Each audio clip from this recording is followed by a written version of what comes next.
দূষণের প্রতিবাদে দূষণ নিয়ন্ত্রণ পর্ষদের কার্যালয়ের সামনে অবস্থান বিক্ষোভে নেমে পুলিশের সাথে বচসা। তারপরে দুর্গাপুর ভূমি রক্ষা কমিটির সভাপতি ধ্রুবজ্যোতি মুখোপাধ্যায় সহ বিক্ষোভকারীদের আটক করল দুর্গাপুর থানার পুলিশ।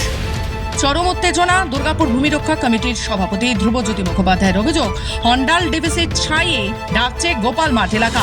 এছাড়াও গোপাল মাঠ সংলগ্ন একটি সিমেন্ট কারখানার ধোঁয়াতেও গোটা এলাকার মানুষকে সমস্যার মুখে পড়তে হচ্ছে। একাধিকবার দূষণ নিয়ন্ত্রণ পর্ষদের আধিকারিকদের কাছে অভিযোগ জানানোর পরও কোনো কাজ হয়নি। তারই প্রতিবাদে বুধবার থেকে পশ্চিমবঙ্গ দূষণ নিয়ন্ত্রণ পর্ষদের দুর্গাপুরের কার্যালয়ের সামনে বিক্ষোভে নেমেছিলাম।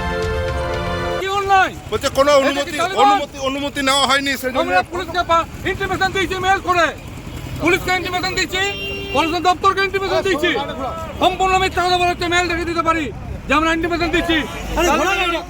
সেজন্য কি নিয়ে যাওয়া হচ্ছে আপনাদের? আমাদের গাছ চলছে, কোম্পানিগুলো কি দাবি ছিল আপনাদের? কি দাবি? আমাদের দাবি ছিল অ্যাসপন্ড বন্ধ করতে হবে, ডিভিসির সিমেন্টের উপর নজরদারি করতে হবে।